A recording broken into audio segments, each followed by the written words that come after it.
There's one word which I like to use to describe what I do, and that's the word maker.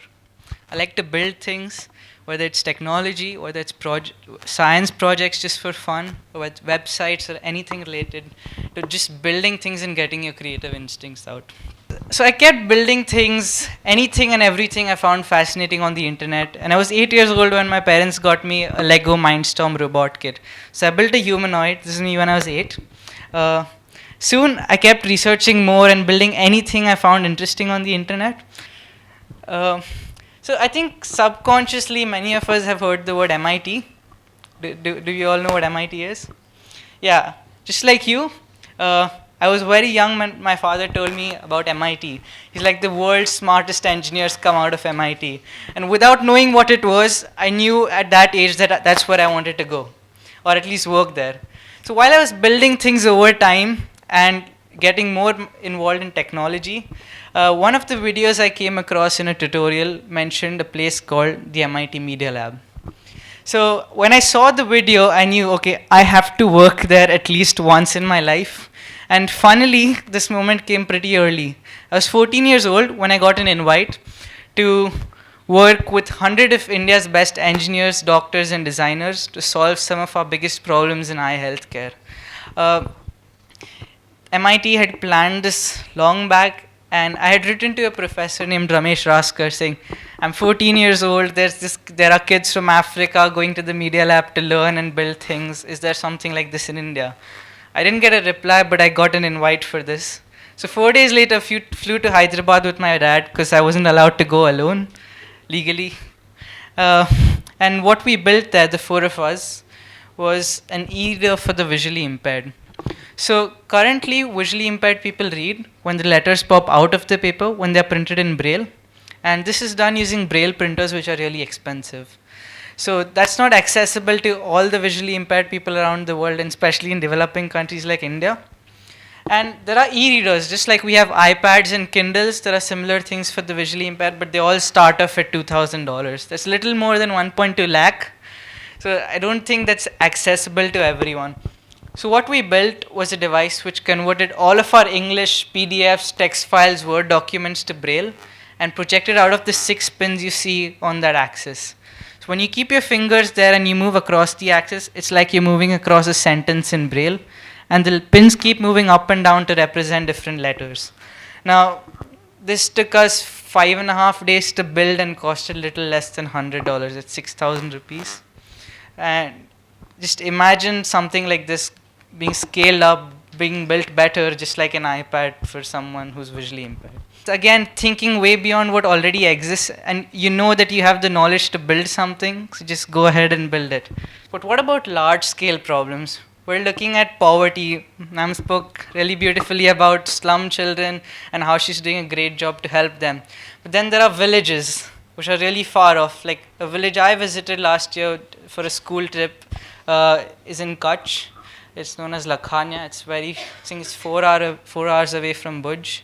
And there were massive problems. No water, no electricity. The soil was porous. There was no vegetation whatsoever. People were malnourished. Animals were malnourished.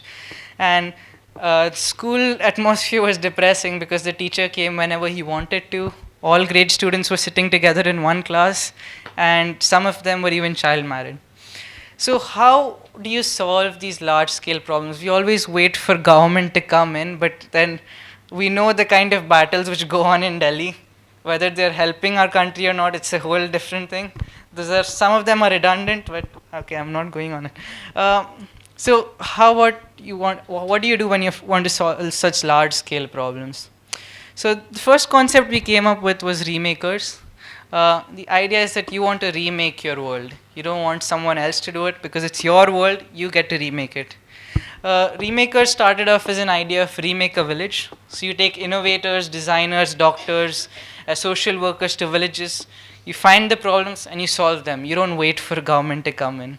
And there are a lot of billionaires who have a lot of money which they want to invest in philanthropic activities, and they'll be more than willing to fund projects which are like this. So we didn't stick to the name Remake a Village. We wanted to expand it a little bigger. Remakers, you want to change something around you. So you keep this title, you keep the platform, this helps you raise money, this helps you socialize with other social workers. And what's more important than getting the money or the idea is the people to actually execute it. There are tons of ideas which we all have, but execution like she does, it's very difficult to do. So that was the first idea of Remakers, that you get people from different genres and different areas and of knowledge together to work and solve one particular problem or many problems together. What else? That's one village. What about our air? There's more and more cars on our road every day, and we are supposedly happy about it. Okay, there's a new car which has come. Fine, I'm going to scrap the old one and buy the new one. No one's ever considering what's happening and coming out of that car. And we're just complaining there's a lot of dust outside. It's so hot, it's humid. In Bombay, we usually complain it's not raining at all, and people don't care to change their driving habits or consumption habits. That's a picture of Delhi a few months back when they complained about a huge smog. What do we do with this? If we don't stop our consumption and use of petrol and pollution at this rate, it's going to keep getting worse. I have asthma, so I understand that it's really taxing to be in a polluted environment. So, can we clean it? Do you think you can clean it, given all the gases that we put in the air? It's challenging, but yeah. So I started. I wanted to do it, and it's my project for next few years. It's one project I'm going to be working on. So in school, we usually get assignments, right? I had a course called computer science, where we had to build softwares or any other programs which did things. But I chose to let that go and work on something which actually mattered, not only for the assignment fact of it, and you get your grade. You get your grade for this as well. So this was a device which I built to understand the concentration of gases and dust particles in the air around me. So this was a prototype. It monitors carbon monoxide, carbon dioxide, sulfur dioxide concentration in the air. These are the main pollutants. And the silver box that you see there counts the number of dust particles and nanoparticles going through it every second. Now, why does this matter? Our lungs have something called the bronchi. So if these nanoparticles go in, they usually block the bronchi, so it reduces your lung function. That's what's causing so many deaths, lung cancer everywhere. So this was just a device to monitor and display all the data. Next is actually purifying your air. And we've seen it at a smaller scale in our homes, where some people have air purifiers. It captures the dust, it has a filter inside and cleans it. What if we take it to the nanoscale, where we can actually filter out gases? It's very much possible. People are doing it with hybrid algae. It's immediately consuming these gases and giving pure oxygen out. So you can do it. Only thing, you have to start. And you can't bank on other people to do it. You have to do it yourself. And it doesn't matter if you're not a science-oriented person, or if you're a business-oriented guy with a business degree, or if you're a teacher, or if you're a doctor. It doesn't matter, because you can learn anything from anywhere at any time. I'm 17. So if I can do it, you most definitely can do it. That's air. There's a lot more. Water. Maharashtra, Bombay, Ganpati is huge.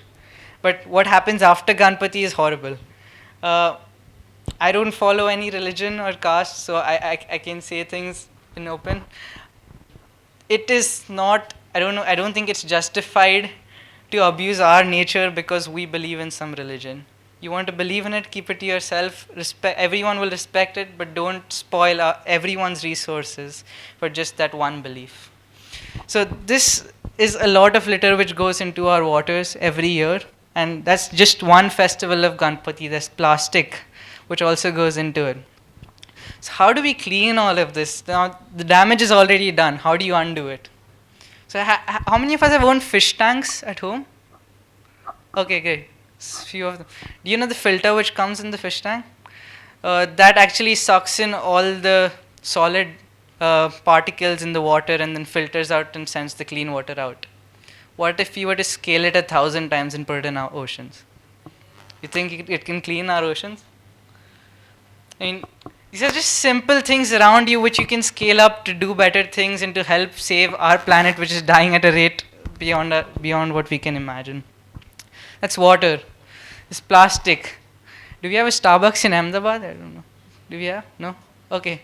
We have cafe coffee day and all of these other branches. So every day people consume something like this. There was a Starbucks right next to my school in Bombay, and we'd go every day and buy a drink from there. And that plastic bottle would go into the trash can every day. Now in America, this is way, way more intense because there's a Starbucks, there's two Starbucks at the end of every lane. So if there's so many people consuming these plastic bottles and cases, where do they go? And that's a lot of plastic waste every day generated all over the world. And there are ways to deal with it. You melt the plastic and you can make any sort of pellets out of it, which can be reused in the industry. Why aren't we doing it? I mean, these ideas are good for research papers and everyone applauds scientists. Fine, you have great research papers and patents. No one's applying it to the real world. So what is happening? If they are not doing it, you do it. Because, I mean, they learned it the same way as anyone else would. So even you can pick it up and you can start making these changes. That's plastic. Food. So many more people getting cancer every day. And stress, bad lifestyle, and food. 3 reasons which mainly contribute to it. There's so many fertilizers being put in because our population is growing at a crazy rate. And because of these fertilizers, the food is growing at an unnaturally fast rate for our consumption. So if we continue to do this, we'll find more and more cases of cancer because these things aren't actually good for our body. They're hurting our stomach. These artificial agents are harming our blood flow, and that can affect any organ in your body. So how about you change the way our food is produced? It sounds very big and different, but if you read a lot on it, there's something known as hydroponics and aquaponics, where people are actually growing their vegetables and fruit on their own terraces, inside their own houses. So there is a way to change it. You can get better food by growing it yourself. And yeah, it will cost you effort and time to actually put it in your house. I mean, put it in your house, it sounds weird because you don't want grass growing in your living room. But then it's a machine which grows it. You're not doing it yourself. There's no visible grass or anything. So you can do it. There are ways to change it. If you have excess land, you can put in huge places of aquaponics and hydroponics which can actually grow good quality food. So this is just the beginning of the problems. Look around you. There are way, way more, honestly, than you can imagine. And it's not that difficult to solve them. It just requires effort, time, dedication, and perseverance. So look around, speak to people. We usually have this ego that I don't know that person, I'm not going to walk up and talk to him because either he's not as financially stable as I am, or he's smarter, I'm not as smart. Honestly, if you realize that every single person around you is just like you, wants the same things from life as you do, only thing that you're different in certain attributes, doesn't mean that you can't speak to that person or ask about things. So look around, speak to people, visit the places or locations of these problems just like she does, and challenge yourself. If you don't know something, go learn it. There's way too much knowledge than you can actually grasp outside in the world. And start solving. It'll take time when you start, but then you'll get at a pace where you don't want to stop. We spend a lot of time complaining about things than actually solving them. So if we actually divert our energies to better and more constructive things, we'll be happier people every day. And there's someone who's going to speak about happiness, so I'll leave it to him. And we need to change things around us because the truth is nobody else will. And if you don't do it and they don't do it, these problems are just going to keep on piling up and they're not going to come to an end. So it's a simple choice. Live a luxurious lifestyle and follow the trait of live your life to the fullest and buy whatever you want, waste as many things as you want just because you want to live it once, or you actually leave something for future generations so that our civilization can survive for, say, next 2,000 years. So it's that simple choice. And I don't like Apple too much, and I don't see any innovation there, but they charge us a lot for our money. And the guy who started it said one good thing in his life. When you grow up, you tend to get told that the world is the way that it is. You're just supposed to live inside the walls of the world and try not to bash into the walls too much. But that's a very limited life. Life can be much broader once you discover one simple fact. And that is that everything around you that you call life was made by people no smarter than you. And you can change it. You can build your own things that other people can use. It's to shake off this erroneous notion that life is just there and you're just going to live in it, versus change it, improve it, make your mark upon it. And once you learn that, you'll never be the same again. basically means that everything around you is built by people just like you, and that you have the power to change it, improve it, and make it more sustainable for yourself today and tomorrow. Thank you so much.